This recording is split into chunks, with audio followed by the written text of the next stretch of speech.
Hello and welcome to all of your class. कैसे हैं आप सभी लोग? Fit and fine. So class, आज हम लेके आए हैं चैप्टर 9 का नेक्स्ट पार्ट। इसमें हम स्टार्ट करेंगे एक्सरसाइज 9.1 के रिमेनिंग क्वेश्चंस। कहां से? एक्सरसाइज क्वेश्चन नंबर 6 से स्टार्ट करके क्वेश्चन नंबर 10 तक। ठीक है, तो बहुत सिंपल सिंपल क्वेश्चन है। आपको करना क्या है, देखो वही जो आप अभी तक करते आ रहे थे। क्या? पहले लैंग्वेज पढ़ो, लैंग्वेज पढ़ने के बाद आप लैंग्वेज को इंटरप्रेट करके आप क्या बनाओगे, फिगर बनाओगे, और उसके बाद आप क्वेश्चन को सॉल्व करोगे। ठीक है, वीडियो पॉज करना, लैंग्वेज से फिगर बनाना, फिर मेरा फिगर चेक करना, कंपेयर करके क्वेश्चन को सॉल्व करना। ठीक है, स्टार्ट करते हैं। देखो क्वेश्चन नंबर 6 से। It says that a 1.5 metre tall boy standing at some distance from a 30 meter tall building. So I got a 30 meter tall building here, और उसके पास कोई 1.5 मीटर टॉल बॉय है। ये 1.5 मीटर टॉल बॉय, और ये किसी building से किसी डिस्टेंस पे खड़ा होगा। ओके, और इस बिल्डिंग की हाइट कितनी है? इस बिल्डिंग की हाइट है 30 metre, given in the question. The angle of elevation from his eyes to the top of the building. इसकी आईज से बिल्डिंग के टॉप का एलिवेशन एंगल, इनको ज्वाइन कर दिया मैंने। एलिवेशन एंगल के लिए हॉरिजॉन्टल चाहिए ना, तो अगर इसकी आईज यहां पर है तो हॉरिजॉन्टल भी तो यही बनेगा। ओके, और ये एलिवेशन एंगल कितना है बच्चों? एलिवेशन एंगल है 30। Okay, and it is increasing to 60 when he walks towards the building. तो अब ये यहां से स्टार्ट करके बिल्डिंग की तरफ अगर मूव करेगा तो जो एंगल है वो कितना चेंज हो जाएगा? वो चेंज होके 60 हो जाता है। दैट मींस अगर ये पास में आता जाता है, लेट्स से यहां पर आ गया, तो यहां से अगर मैं बिल्डिंग का, सेम बिल्डिंग का एलिवेशन एंगल देखूंगा तो वो 60 हो जाएगा। अब आपसे पूछ कर है, find out the distance he walked toward the building. That means आपको ये डिस्टेंस, ये वाला जो डिस्टेंस है, ये आपको फाइंड करना है। तो ध्यान से देखना कितना इजी है। Let's say I have written this in A, B, C, D, E और ये एफ। क्लियर? ये पॉइंट मार्क कर दिया मैंने। अब मैं क्या करता हूं, मैं इस डिस्टेंस को ले लेता हूं। कितना? इस डिस्टेंस को ले लेते हैं x, और इस कंप्लीट डिस्टेंस को ले लेते हैं y। तो क्या मुझे y माइनस एक्स करना है और आंसर आ जाएगा? That's it. ध्यान से देखो कैसे सॉल्व करेंगे। सबसे इंपॉर्टेंट चीज जो इसमें ध्यान रखनी है, जिसमें बच्चे बहुत गलती करते हैं, वो क्या है कि अगर ये 1.5 है तो ये 1.5 यहां से माइनस होगा ना बच्चों। ठीक है, तो आपका ट्राइंगल तो यहीं तक है ना। देखो एलिवेशन एंगल तो यहीं से बनेगा, तो आपका ट्राइंगल यहीं तक है। तो आपको ये डिस्टेंस, ये वाला डिस्टेंस, ये वाली हाइट आपको फाइंड करनी है। टोटल कितनी है? 30। तो ये कितनी हो जाएगी? 28.5। क्यों? क्योंकि 30 में से आप 1.5 को माइनस करोगे। क्लियर? 30 में से 1.5 को माइनस करोगे तभी तो ये डिस्टेंस आएगा। तो बस अब हम क्या करेंगे, अब हम फिगर बनाएंगे और क्वेश्चन सॉल्व करेंगे। तो देखो फर्स्ट वाला फिगर है अपना ये वाला, जिसमें ये डिस्टेंस कितना है? 28.5। ये एंगल कितना है? 60। और ये अपन ने x कंसिडर किया था, आई गेस x ही किया था ना? बिल्कुल x कंसिडर किया था। अब इसका यूज करके सॉल्व करेंगे, तो मैंने इसको ले लिया लेट्स से a, b और c। ठीक है, इस क्वेश्चन में मुझे फाइंड क्या करना है? मुझे x की वैल्यू फाइंड करनी है। अब कैसे करेंगे? In triangle ABC, AB is 28.5, okay, and BC I've taken as x and angle C is equals to 60 degree. Apply करते हैं, tan 60 is equals to perpendicular upon base. ठीक है, where the perpendicular is 28.5 and the base is x. समझ गए? तो tan 60 कितना आ गया? tan 60 आ गया under root 3 and this is 28.5 divided by x. यहां तक कोई प्रॉब्लम बच्चों? बस मुझे इन दोनों को इंटरचेंज कर लेना है। तो अगर मैं x निकालूंगा तो ये आएगा 28.5 divided by under root 3। Equation number 1। कोई कंफ्यूजन? x के लिए आ तो गई, बस ऐसे ही y निकाल लो हंसते खेलते। तो देखो सेकंड वाला फिगर क्या बोल रहा है कि अब आपको ये वाला एंगल लेना है 30 डिग्री। तो आपके पास फिगर आ जाएगा ये वाला। हाइट तो स्टिल 28.5 ही है, और ये जो डिस्टेंस है सेकंड वाला I have taken it as y। Okay, अब देखो ये यहां पर फिगर बनाते हैं छोटा सा। ये आ गया अपना एंगल 30 डिग्री, ये 28.5 ही है, और ये यहां से तक का डिस्टेंस आ गया अपना।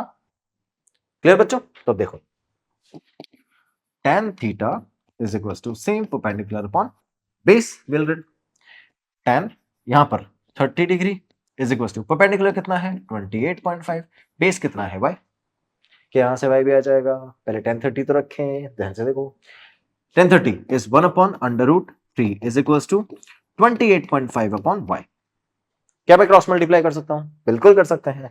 तो y की वैल्यूज यहां से कैलकुलेट करेंगे एज 28.5 अंडर रूट 3।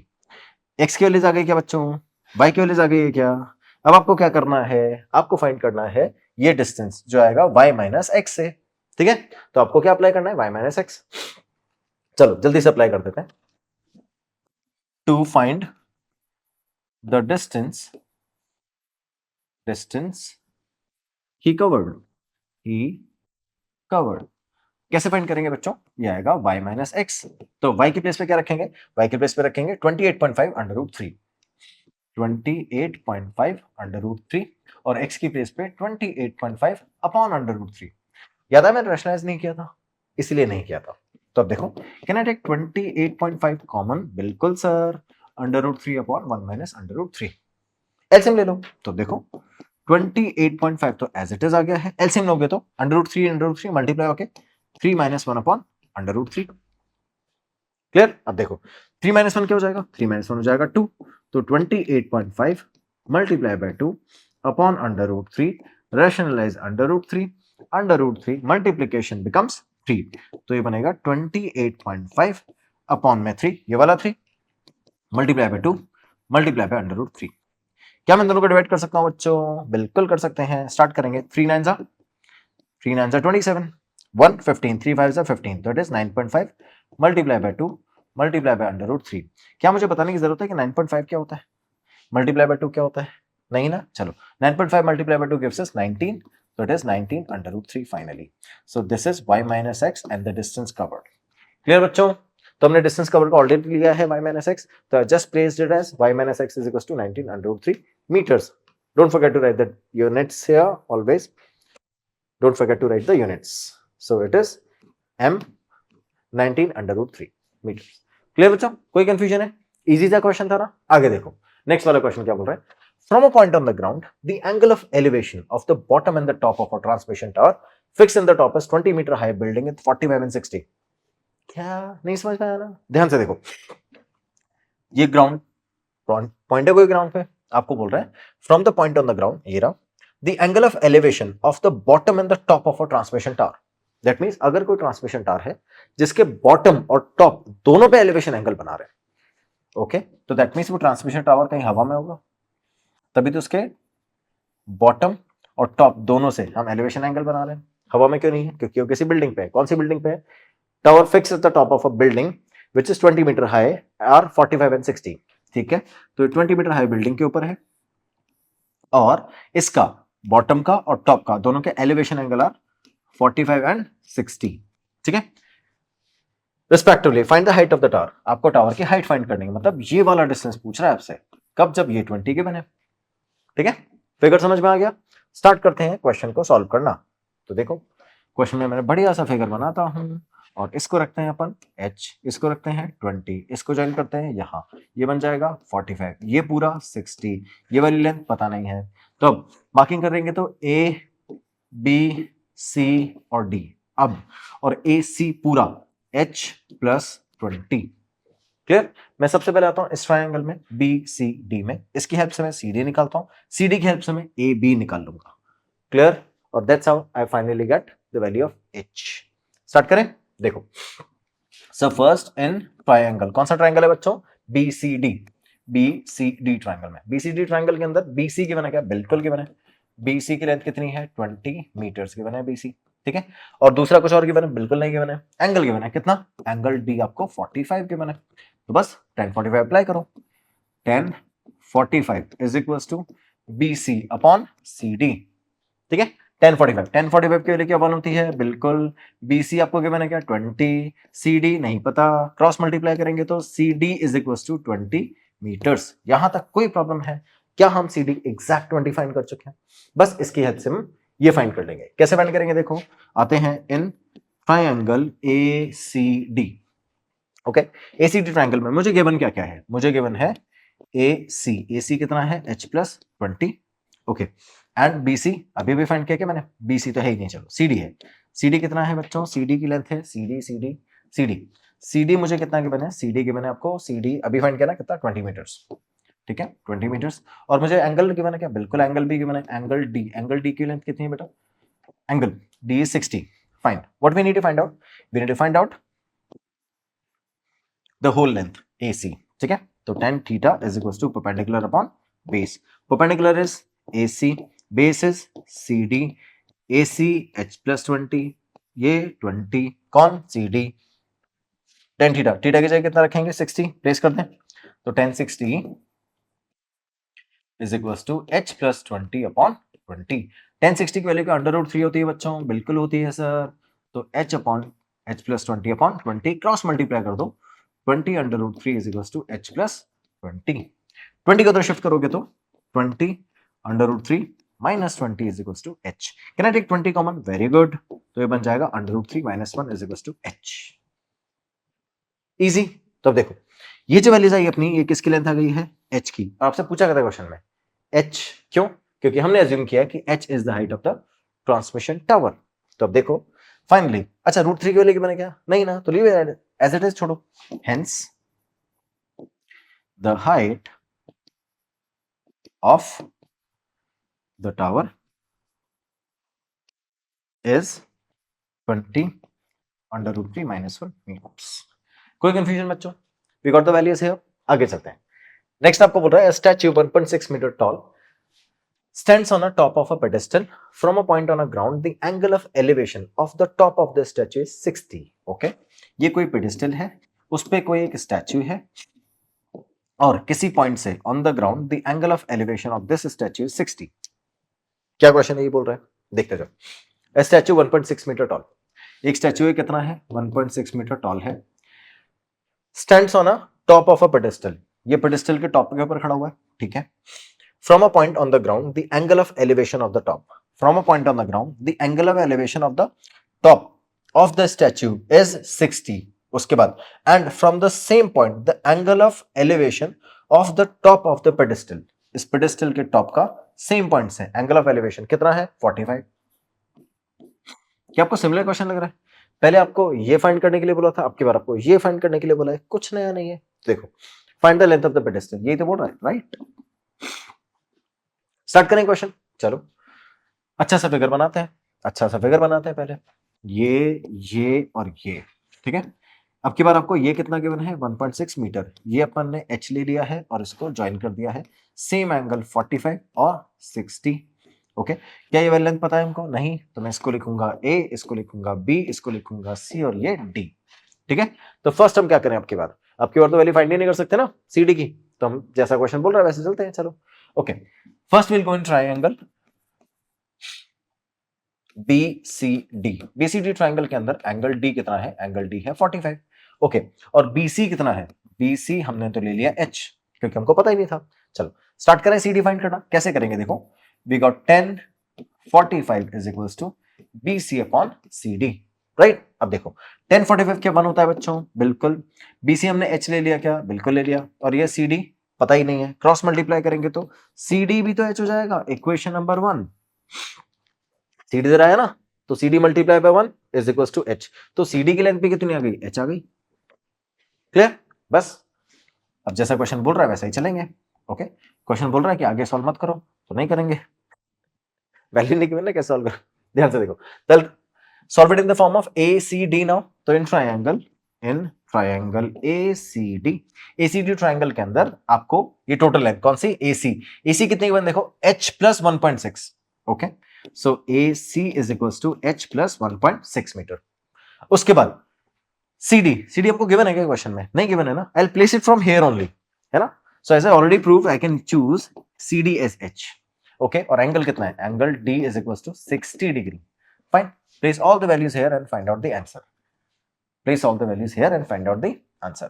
तो कैसे फाइंड करेंगे? देखो, tan 60 डिग्री, 60 फाइंड करेंगे ना, बिल्कुल करेंगे 60। परपेंडिकुलर कितना है आपकी बार? AC, तो परपेंडिकुलर अपॉन बेस होगा, परपेंडिकुलर होगा AC, डिवाइड किससे करेंगे? CD से। वेरी गुड, तो डिवाइड करेंगे CD से। AC की लेंथ कितनी देखो, 1.6 plus H। Okay, 1.6 plus H divided by CD हमने कितना ले लिया? H, क्योंकि अभी भी प्रूव किया था यहाँ पर। और 1060 की वैल्यू मुझे प्लेस करनी है, जैसे प्लेस करूंगा आंसर आ जाएगा। चलो अभी निकाल देते हैं। 1060 is under root 3 is equals to 1.6 plus H upon H। Cross multiply करेंगे तो under root 3 multiply by H is equals to 1.6 plus H। Clear? Let's transfer H there. So जैसे ही मैं H ट्रांसफर करूंगा, यहां से आएगा अपने पास अंडर रूट 3, इधर से -1, इधर से 1.6। क्लियर? Let's divide it. तो H is equals to 1.6 divided by under root 3 -1। Now rationalise it. under root 3 plus 1 divided by under root 3 plus 1. They're common steps, right?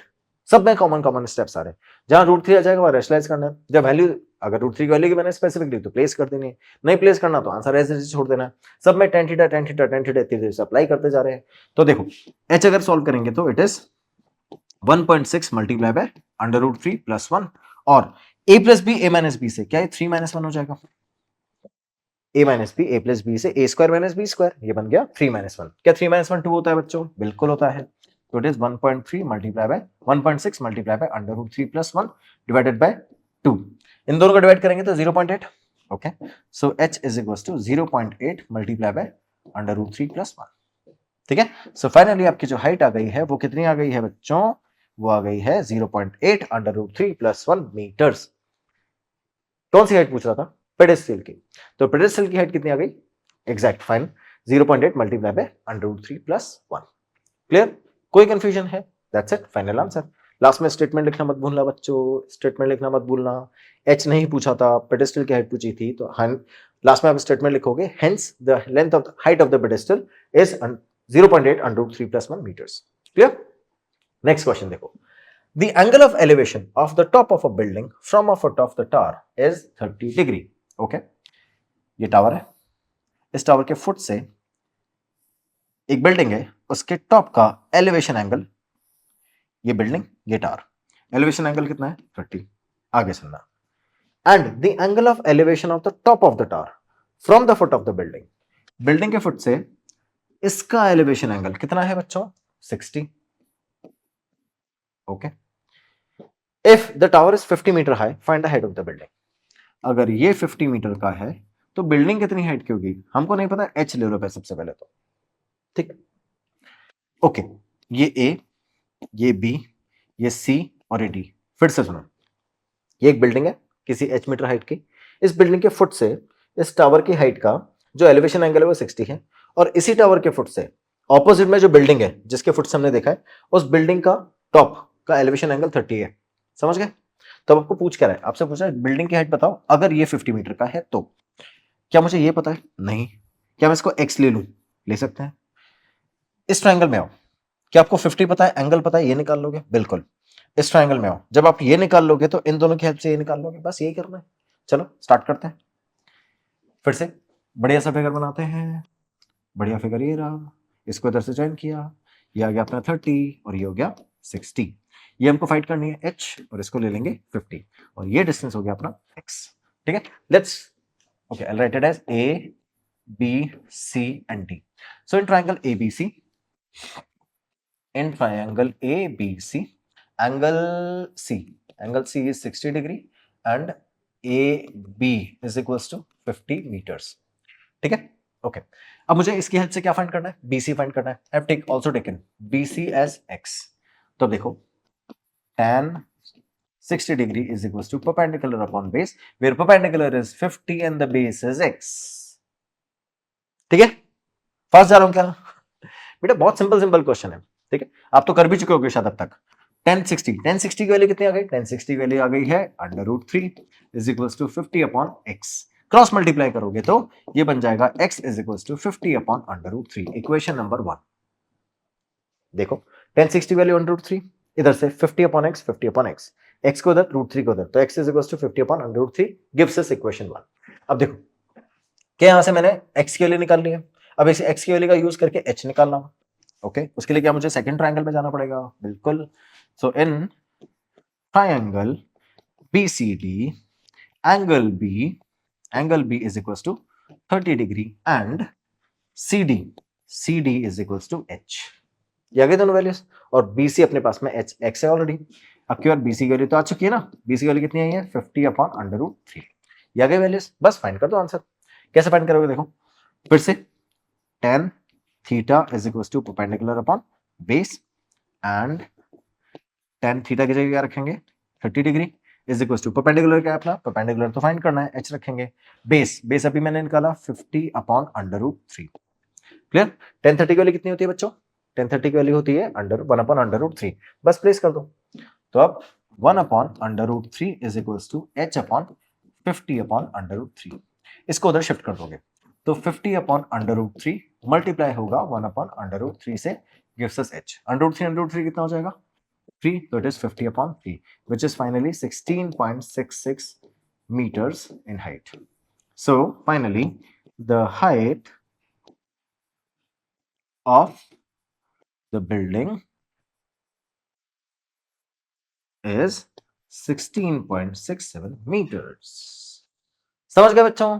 ऐसे निकालना था, ठीक है। दोनों ट्रायंगल में जाओगे आप, फर्स्ट इस ट्रायंगल में जाओगे, इससे बेस निकालोगे और इस बेस का यूज करके इस ट्रायंगल में जाके हाइट निकाल लोगे। एंगल तो दोनों में गिवन है। स्टार्ट करते हैं नेक्स्ट क्वेश्चन। देखो नेक्स्ट क्वेश्चन क्या बोल रहा है, two poles of equal heights standing on the opposite side of each other, standing on the each other on the either side of a road. ठीक है, ये रोड है, ये दो पोल है, दोनों इक्वल हाइट के हैं, ठीक है। अगर इसकी हाइट h है तो इसकी हाइट भी h ही होगी। आगे क्या बोल रहा है, which are 80 meter wide, so the road is 80 meter wide. Okay, from a point between them the road, the angle of elevation of the top of the pole are 60 and 30 respectively.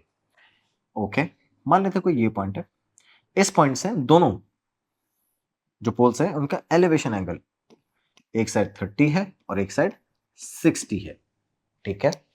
Respectively, find the height of the poles and the distances of the point from the poles. तो आपको ये बताना है कि ये यहां से यहां तक डिस्टेंस, ये यहां से यहां तक डिस्टेंस और ये हाइट, सब कुछ ही पूछ लिया इसमें। तो कोई बात नहीं, सब कुछ निकाल लेंगे, कौन सी बड़ी चीज है। ध्यान से देखो कैसे निकालेंगे। सबसे पहले अच्छा वाला फिगर इधर आता है, इधर आता है, इधर आता है, ठीक है। ये पॉइंट ले लिया मैंने, इधर से एंगल बनाऊंगा तो 30, इधर से एंगल बनाऊंगा तो 60। सर ये तो अच्छा नहीं लग रहा, अभी अच्छा बनाते हैं बच्चों। देखो यहां से डिस्टेंस बनाया मैंने, ये बना दिया, ओके। इसको ज्वाइन करेंगे इधर और इसको ज्वाइन करेंगे इधर, ऐसे। ये h है और ये भी h है, इधर आपको इधर लिखा है 60 और ये टोटल डिस्टेंस आपको बोल रहा है 80। क्लियर। अब मैं इस डिस्टेंस को ले लेता हूं x, इसको ले लेता हूं y, और x प्लस वाई 80 गिवन है क्वेश्चन के अंदर, ठीक है। Marking a b c d e, ठीक है। फर्स्ट इन ट्रायंगल ABC, फिर ट्रायंगल CDE। ओके, स्टार्ट करते हैं। In triangle ABC, AB I've taken H and BC I've taken X। Angle आपको गिवन है, एंगल C आपको गिवन है कितना, 60 डिग्री। क्या अप्लाई करेंगे, tan theta obviously. So tan 60 degree is equals to perpendicular upon base, which is AB upon BC. Okay, tan 60 is under root 3, AB H है और BC X है, ठीक है। तो अब देखो मैं x की वैल्यूज निकाल रहा हूं, क्यों, क्योंकि मुझे x की फॉर्म में x प्लस वाई निकालना है ना। तो अब देखो x निकालूंगा तो x आ जाएगा अपना h upon under root 3, equation number 1। Root 3 solve मत करो अभी, ठीक, यहां तक छोड़ दो, कोई दिक्कत है। अब सेकंड में आता हूं, दूसरे वाले ट्रायंगल में। सेकंड ट्रायंगल कौन सा अपना, ट्रायंगल है CDE। So in triangle CDE, CDE में DE तो यहां पर भी h है, ओके, क्योंकि सेम हाइट गिवन है ना क्वेश्चन में। और CD मैंने y ले लिया है, और एंगल C, अब की बार एंगल C, इस वाले में एंगल C कितना है, 30 डिग्री। बस अप्लाई करो, tan 30 is equals to same perpendicular upon base, and the perpendicular is DE divided by base is CD. Okay, tan 30 is 1 upon under root 3 is equals to DE की length कितनी है, H, CD Y। कोई confusion है बच्चों। यहां से अगर मैं y कैलकुलेट करूंगा, ओके, तो y की वैल्यूज क्या, अंडर रूट 3 h आ जाएगी। इसको डाल दो इक्वेशन नंबर 2। क्या मैंने x और y निकाल लिया है, और उन दोनों का सम कितना गिवन है क्वेश्चन में, 80। बस, so as per the question,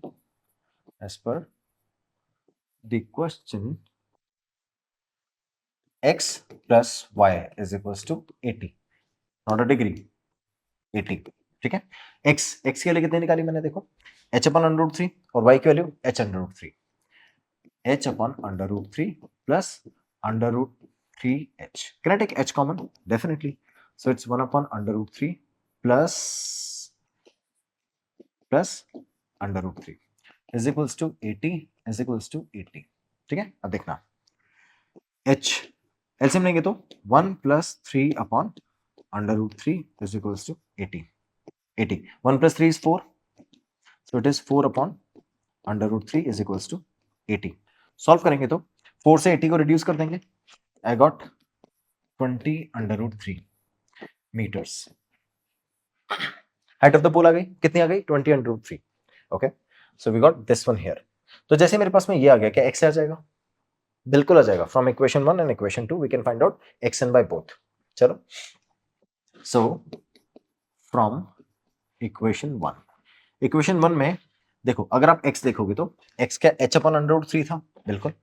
तो x is equal to h upon under root 3। h की वैल्यू अभी निकाली मैंने 20 अंडर रूट 3, तो 20 under root 3 divided by under root 3। Under root 3 से अंडर रूट 3 रिजॉल्व हो गया, तो x की वैल्यू कितनी आ गई बच्चों? x की वैल्यूज आ गई है, x की वैल्यूज कितनी आ गई है? x की वैल्यू आ गई है 20 मीटर्स, ठीक है। और ऐसे y की वैल्यूज आ जाएगी क्या? बिल्कुल आ जाएगी। यहीं लिख दूं? चलो यहीं लिख देते हैं। y अगर मैं सॉल्व करूंगा तो y की वैल्यू कितनी है? देखो, y is under root 3 times h, तो under root 3 multiply by h। Okay, so under root 3 को मैं 20 अंडर रूट 3 से मल्टीप्लाई करूंगा ना, ये तो h की वैल्यूज थी, देखो प्लेस कर दो। तो 20 अंडर रूट 3 को अंडर रूट 3 से मल्टीप्लाई करेंगे, 20 as it is, under root 3 हो जाता है अपना 3, तो 20 इंटू 3 60 मीटर्स। तो y की वैल्यूज कितनी आ गई बच्चों? y की वैल्यूज आ गई है 60 मीटर, और x के लिए कितनी आ गई है? 20 metre. So that's how we got 20 metres and 60 metre, both the values. किसकी वैल्यूज आई है? ये उस पॉइंट का डिस्टेंस आया है फ्रॉम बोथ द पोल्स। देखो ये रहा, ये इस पॉइंट का डिस्टेंस आया from both the poles. First वाले पोल से डिस्टेंस 20 है और सेकंड वाले पोल से डिस्टेंस कितना है? 60 मीटर, है ना। That's how we can find out both the values. यहां तक कोई कंफ्यूजन है बच्चों? समझ में आ गया? तो देखो, we have reached to question number 10। As I said that we will cover from question number 6 to question number 10। यहां तक हमने कवर कर लिया है। सारे क्वेश्चंस को फिर से ध्यान से एक बार दोबारा चेक कर लो। कोई भी प्रॉब्लम आती है बच्चों, फिर से वीडियो चेक करो, देखो मैंने कब सॉल्व किया है। पूरा question with the solution available है। आप जैसे ही रिफ्रेश करोगे आपको समझ में आ जाएगा क्या करना था, ठीक है। Any chances, if you are getting any error और any problem, we have the comment box available, you can directly reach out to us. Thank you so much for watching, have a good day ahead, bye bye.